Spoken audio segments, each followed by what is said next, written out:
This episode of Stuff You Missed in History Class is brought to you by Betterment. Get up to 6 months of automated investing free and more information when you go to betterment.com/history. That's betterment.com/history. Betterment, investing made better. Welcome to Stuff You Missed in History Class from HowStuffWorks.com.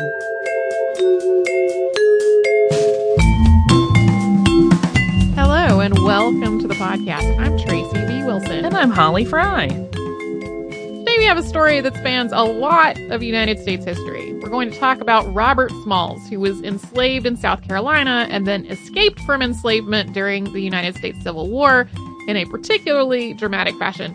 His escape is really only the beginning of the story, though. From there, he went on to serve in both houses of the South Carolina legislature, as well as in the United States House of Representatives. On top of having carried out this heroic escape, and then gone on to serve in both the South Carolina and federal governments, you can look at Robert Smalls and his life as sort of a microcosm of the world that he lived in. Because of when and how he lived, his story is like an overview of slavery in the American South and the Civil War and Reconstruction and the rise of Jim Crow. It's this enormous arc of American history that plays out through one person's life. So for that reason, we're going to look at this story in two parts. The first covering Robert Smalls' childhood, his young adulthood, and his escape. And then part two, we'll get into his Civil War service, his post-war years in political life, and his legacy today. Robert Smalls was born on April 5th, 1839 in Beaufort, South Carolina. His mother was named Lydia Polite, and she was enslaved in the household of the McKee family, where she worked as a nanny. She had been owned by the McKee family since birth and had worked in the McKee home since she was about 10 years old. Prior to that, she had been working as a field hand. And she was in her 40s when Robert was born. He had one older brother who was more than 20 years his senior.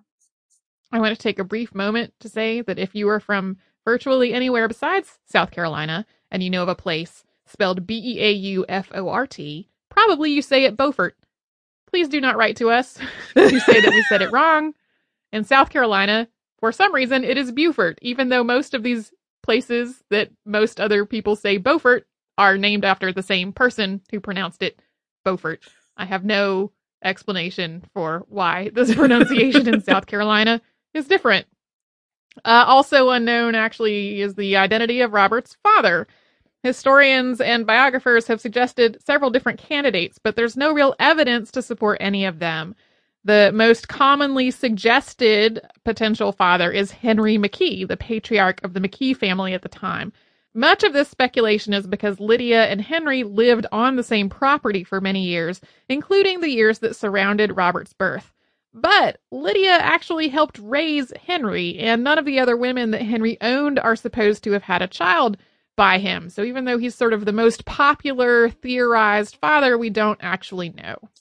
And regardless, Henry McKee and the rest of the McKee household treated Lydia and her son with a degree of leniency and benevolence, including Lydia being able to keep and raise him herself. Robert grew up playing with Henry McKee's own children. Since he and his mother worked in the house rather than in the fields, their positions also came with certain privileges. Mother and son were allowed to attend church and to visit Lydia's family, who were enslaved on the nearby Ashdale Plantation, a Sea Island cotton plantation. And that was where Lydia herself had worked before being moved to the house. However, even though by all accounts, Robert and his mother were treated with some kindness and flexibility, Robert and his mother were still enslaved. They had no prospects for becoming free. By this point, slavery in the United States had evolved into an institution that was both hereditary and tied to race.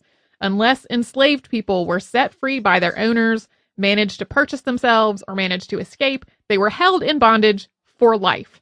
And any children who were born to any enslaved person were enslaved as well. Henry McKee had inherited Lydia from his father, and then Robert had been enslaved from birth. So we're not talking about how they were treated relatively kindly as a way to excuse the fact that enslavement was going on. Like, that's a thing that people bring up on the internet a lot. Like, not all slave owners were awful.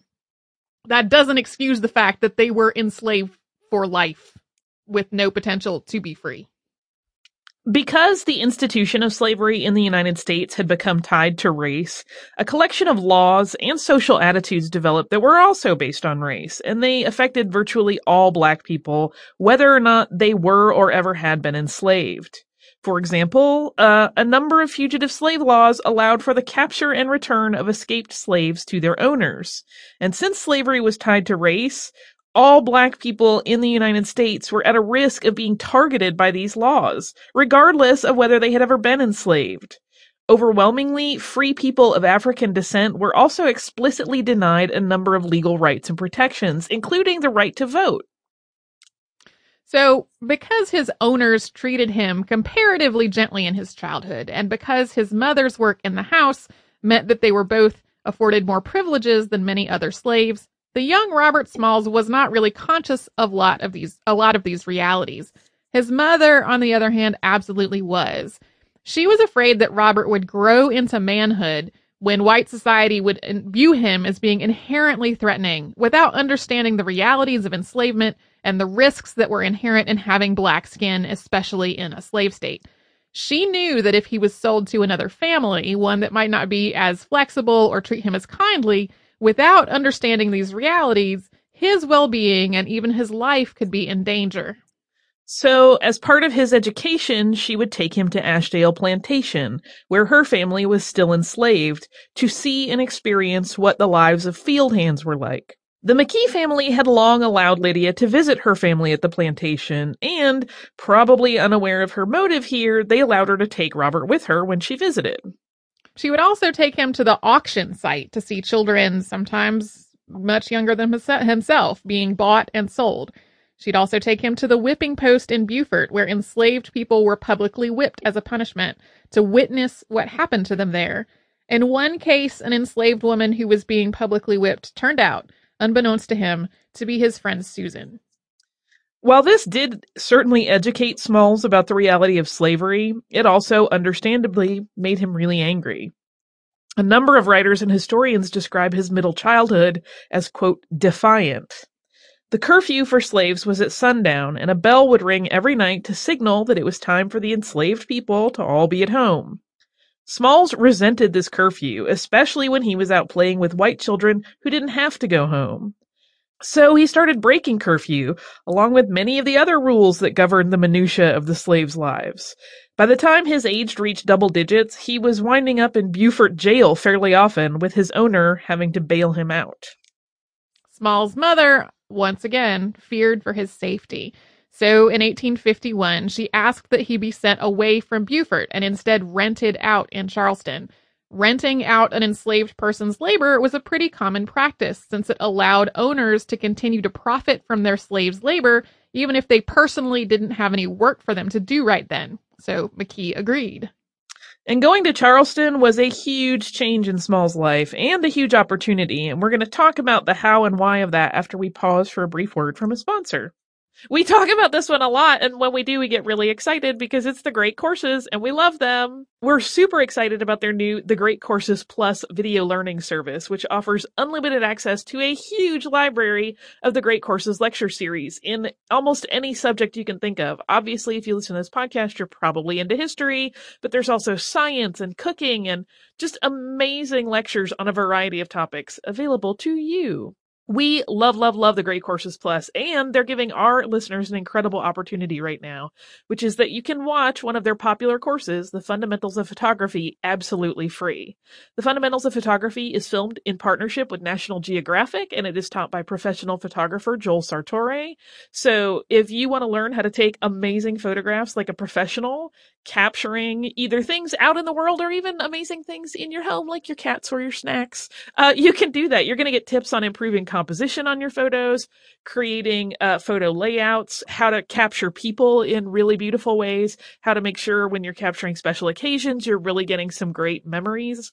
And just for a limited time, the Great Courses Plus is offering our listeners a chance to stream The Fundamentals of Photography, which is a $235 value, and hundreds of other courses for free. free. You can stream from any internet-connected TV, PC, or mobile device using the Great Courses Plus apps, but this free offer is only available for a limited time, so you definitely want to hustle on it. To stream the fundamentals of photography from the Great Courses Plus for free, you must go to thegreatcoursesplus.com/stuff. That's thegreatcoursesplus.com/stuff.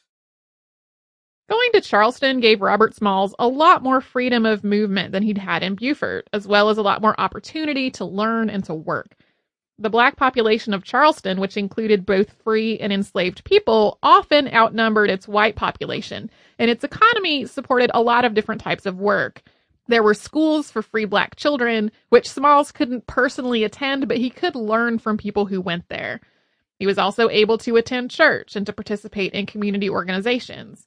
He also joined several secret charities that were meant to help Charleston's enslaved population work toward freedom. His first jobs were suited to his youth. He lit lamps, he waited in bus tables at a restaurant, and he did odd jobs along the waterfront. He also made a little extra money by buying cheap tobacco and candy and reselling them for a higher price. Eventually, he went to work with a man named John Simmons, where he started getting extremely valuable experience in all sorts of jobs and trades related to the water.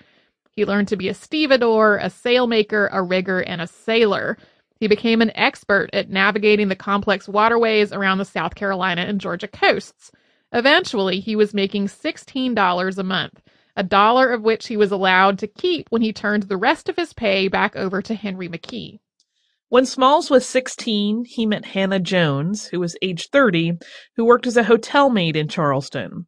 She was being hired out to the hotel by her owners, the Kingman family. She had 2 daughters, Clara and Charlotte, whose father is unknown, and they all lived together behind the Kingman family home. Soon, Robert and Hannah were spending most of their free hours together, which was mostly Saturday nights and then on Sundays when they went to church. Within a couple of years, Robert and Hannah wanted to get married, and they also wanted to live together as white couples and free black couples were allowed to do. Enslaved people, on the other hand, were generally required to live in quarters provided by their owners, which were usually separate, regardless of their marital status. So before getting married, they first got permission from the Kingmans and the McKees to live together as a couple. That was actually the easy part, and both sets of owners agreed. But the harder part is that Robert and Hannah didn't just want to live together in slave quarters behind somebody's house. They wanted to live together in their own home. So they each also had to get their owners to agree to allow them to do extra work beyond what they were hired out to do, and then keep some of the profits so that they could afford the rent and living expenses that would come with their own place. Eventually, both owners agreed. The couple was married at the McKee home on December 24th, 1856, with Henry McKee pronouncing them married. When they returned to Charleston, they lived over some stables, and Robert arranged to pay the rent in exchange for keeping the stables clean, meaning they got to keep the money they had negotiated with the McKees and the Kingmans as needed for their rent. Even though living above the stables gave them a greater amount of independence and autonomy than most enslaved couples, their marriage did not offer them any personal or legal protections. Marriages between enslaved people basically had no legal standing. Smalls knew that if they chose, the Kingmans could sell Hannah somewhere else, or they could hire her labor away from Charleston. The possibility of her being sold or otherwise moved away from him became increasingly threatening as they had children together over the next few years. So Robert first asked his owner if he might have permission to buy his wife and children. And once that was secured, in spite of the fact that it was illegal for slaves to own other slaves, he asked the Kingmans if he could buy Hannah and their children. And Mr. Kingman said yes, for $800. Smalls only had $100, which Kingman agreed to accept as a down payment. From that point on, Smalls and his wife put all their resources into saving up the additional $700. They never actually had to pay it, though. On April 22nd, 1862, 15 enslaved persons commandeered a barge that belonged to the Confederate Quartermaster Department, and they managed to sail that barge to a Union ship. It's possible, but uncertain, that Smalls had heard about this, and it inspired him to take his own action.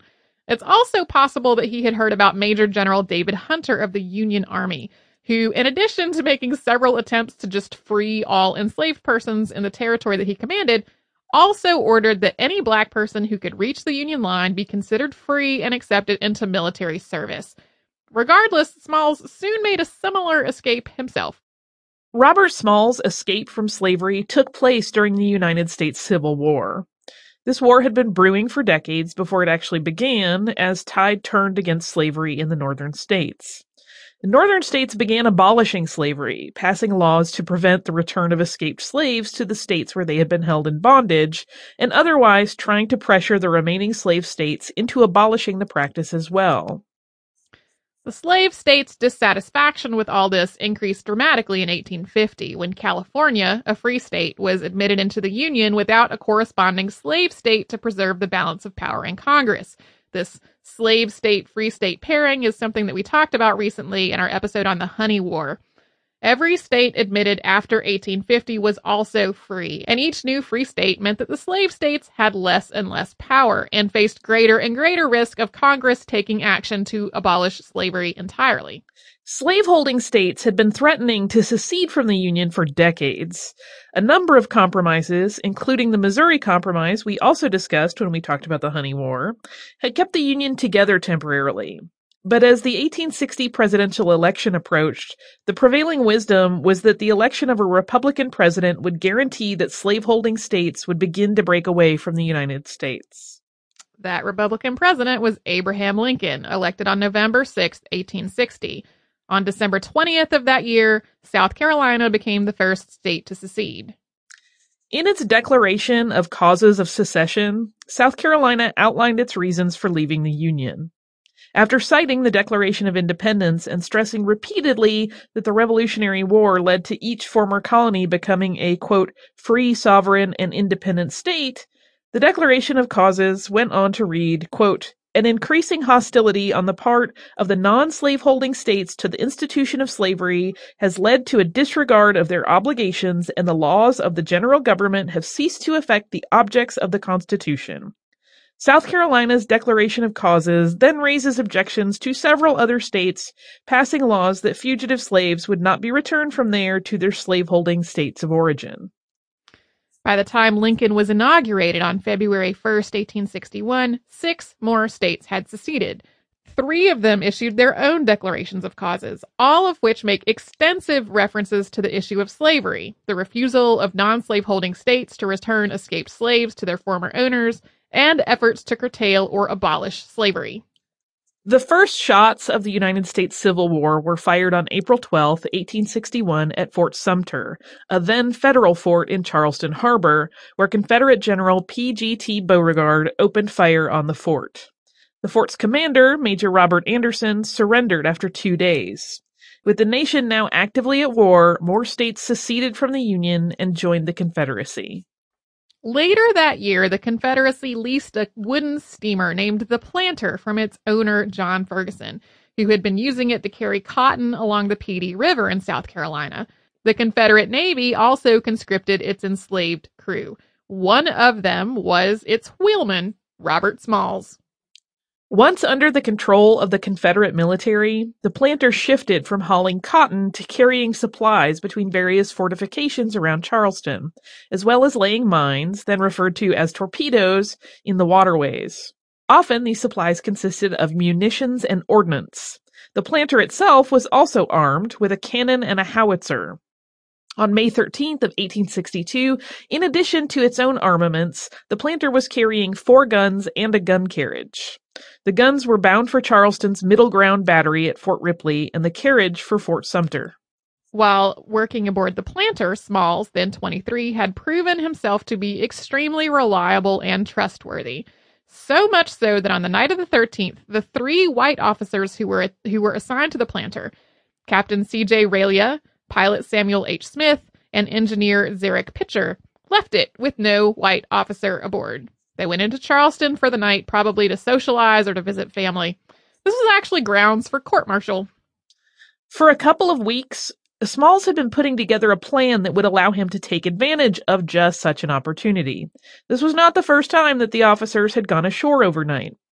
So at about 3 a.m., he donned the captain's jacket and his big straw hat, adopted his usual posture, said a prayer, and moved the planter out of the wharf, which lay directly across from the headquarters of Confederate Brigadier General Roswell Ripley. From there, they proceeded to the North Atlantic Wharf, where his wife and children, along with several other enslaved people, were concealed aboard another boat called the Etowah. Once everyone hidden in the Etowah was aboard the planter, their number totaled 9 men, 5 women, and 3 children. Their goal was to reach the Union blockade. 10 ships are ranged off the coast to prevent the Confederacy from using the Atlantic Ocean for things like trade or troop movements. To do so, they had to run up the South Carolina flag in Confederate colors, then successfully make their way past 5 different Confederate sentry stations. This required sounding the correct signals and responding correctly to signals from the outposts.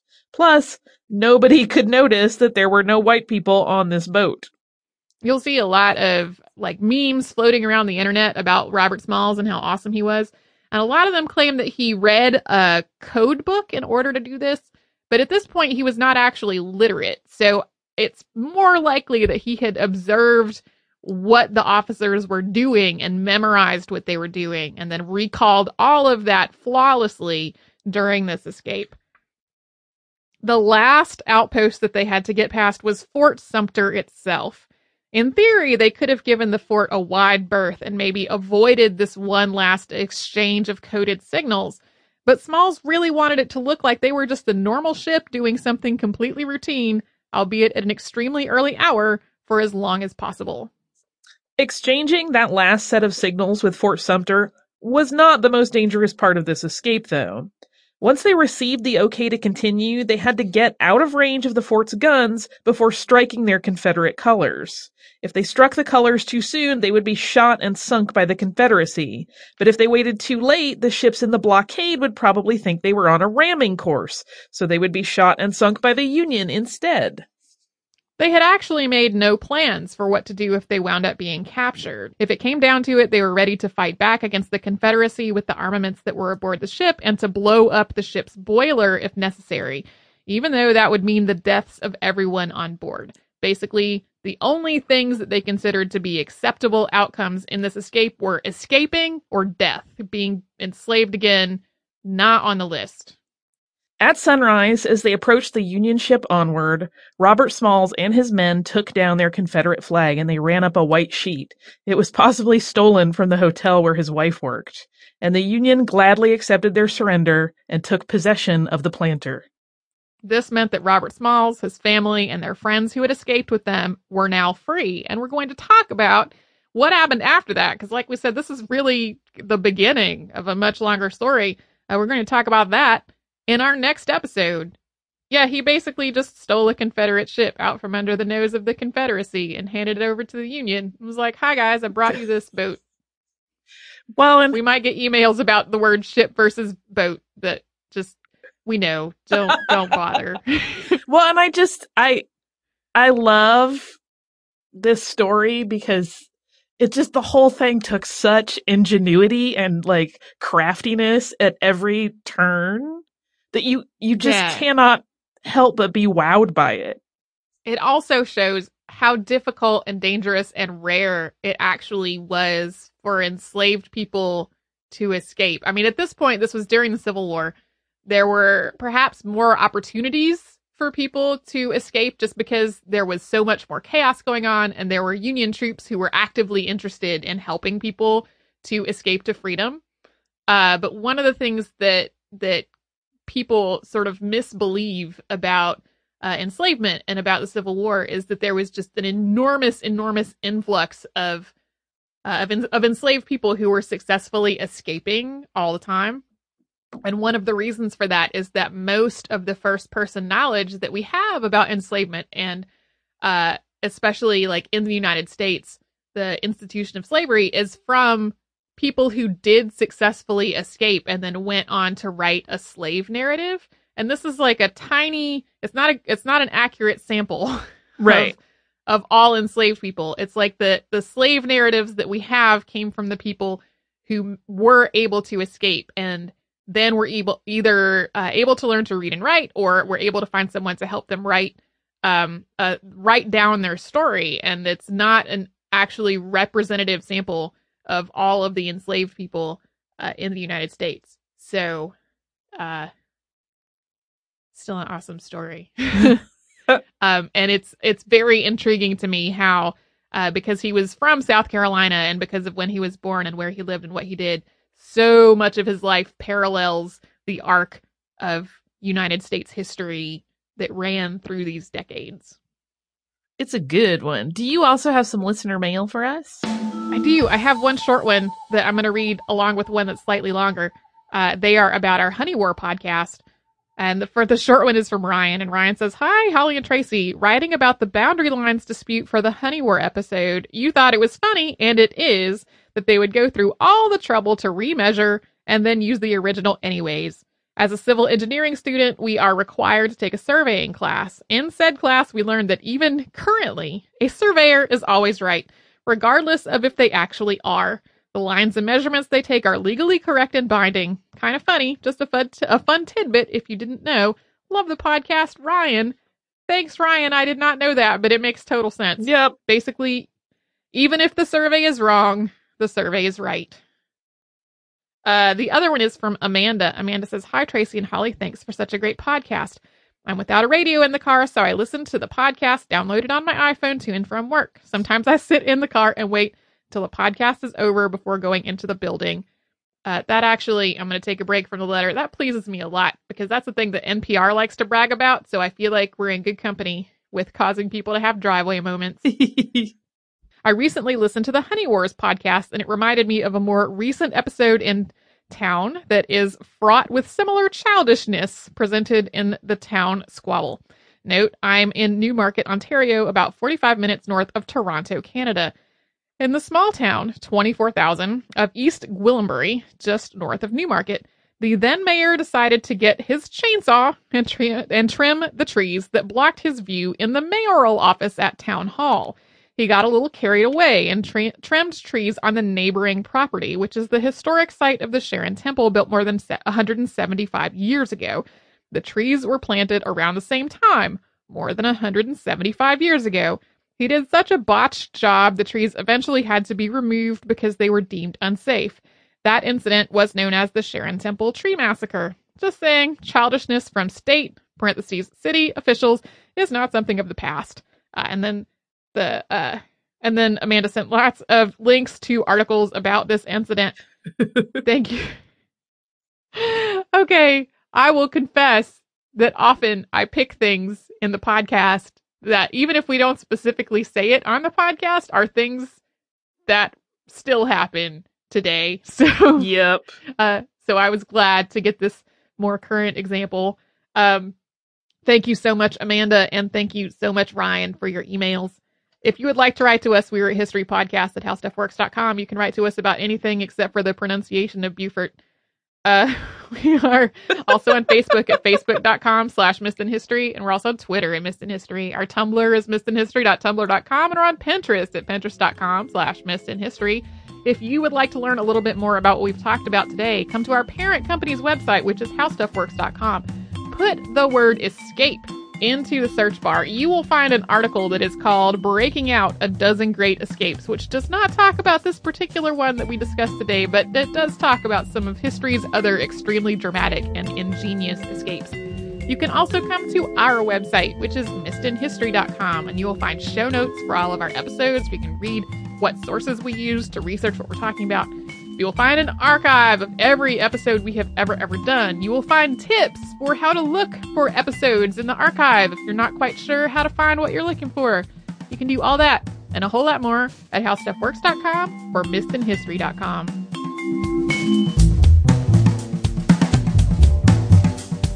For more on this and thousands of other topics, visit howstuffworks.com.